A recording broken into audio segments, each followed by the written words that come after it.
శంతవ్యాన్ని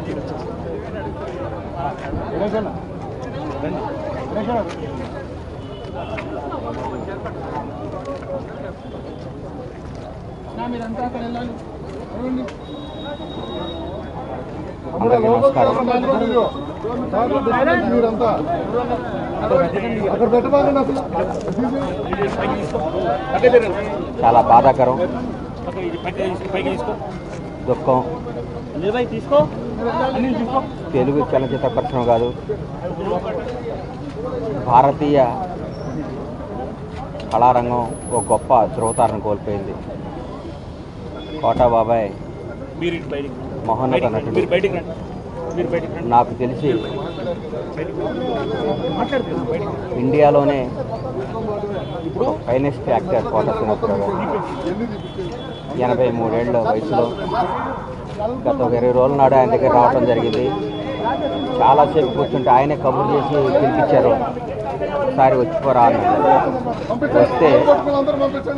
వస్తే ఆయన విషయాలు చెప్పుకుంటూ వాళ్ళ మనవాళ్ళ నంబర్ నాకు ఇచ్చి, నా నంబర్ వాళ్ళ మనవాళ్ళకి ఇప్పించి, అరే ఎప్పుడు ఏ అవసరం ఉన్నా ఈ పిల్లలు కొద్దిగా రెస్పాన్స్ ఇస్తుంటారా అన్నాడు. ఎందుకు నాకు బాధ్యత తప్పు చెప్పాడేమో అనిపించింది. ఆ రోజు ఆయన కాలు, ఆయన పరిస్థితి చూసి చాలా దుఃఖపడ్డాను. ఎందుకంటే ఆయన నటుడుగా ఆయన చేసిన పాత్రలు, ఆయన చేసిన విధానం, ఆయన జరిగిన జీవన శైలి, ఆయన బతికిన జీవన శైలి ఓ అద్భుతం. ఆయన కోల్పోవటం చాలా నష్టం జరిగింది కళామ తల్లికి. ఒక గొప్ప నటుని కోల్పోయాం.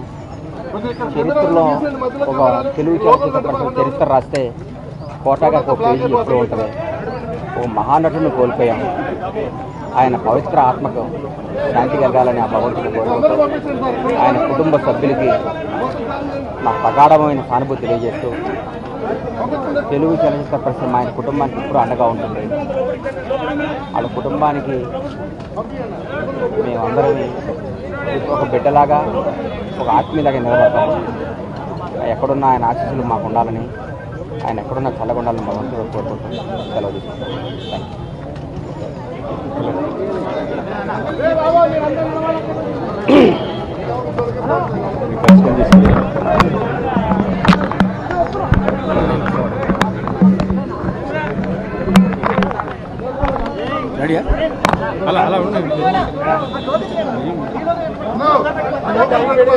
నమస్కారం అండి. రెడీ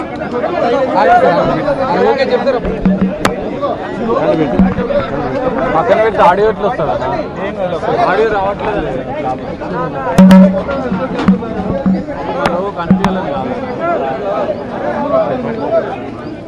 నమస్కారం అండి. పొద్దున్నే తెలిసిన వార్త అబద్ధమైతే బాగుండు అనిపించింది.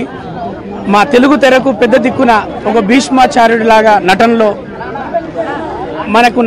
కావాలంటే గ్రాము నుంచి టన్నుల వరకు అడిగి మరీ ఇచ్చేంత నటన ఉండి, మా లాంటి మేము తెరకు వచ్చేటప్పుడు మేము చూసినటువంటి ఒక హీరోలను చూస్తుంటాం. ఆ తర్వాత కోట గారిని చూసి ఇలా నటించాలరా అని ఆయన దగ్గర నేర్చుకున్న పాఠాలు, గుణపాఠాలు మేము కొండపొలం అనే సినిమాలో చేసినప్పుడు, అంతకుముందు ఉత్సవం అనే సినిమా సెట్కి వచ్చినప్పుడు ఎన్నో విషయాలు మాతో షేర్ చేసుకొని ఎలా ఉండాలి, ఎలా చేయాలి, ఒక రూపంలో కావచ్చు, నటనలో కావచ్చు, ఆయన దగ్గర ఒక గ్రంథాలయంలో ఉన్నటువంటి సబ్జెక్ట్ లాగా మాకు ఎన్నో చెప్పినప్పుడు ఇంకా తెలుసుకోవాలనుకున్నప్పుడు అప్పుడప్పుడు పిలుచుకొని మాట్లాడేటప్పుడు ఎన్నో విషయాలు మాతో పంచుకున్న విషయాలు కావచ్చు. మా జీవితంలో అవన్నీ పనికొస్తూ ఉంటాయి. కానీ ఈ వార్త అబద్ధమైతే బాగుండు, మా గురువు గారు బతికే ఉంటే బాగుండు అనిపించి మనందరికీ అలా వీడుకోలు చెప్పి ఆయన శివైక్యం అయ్యడం జరిగింది. ఆయన లేని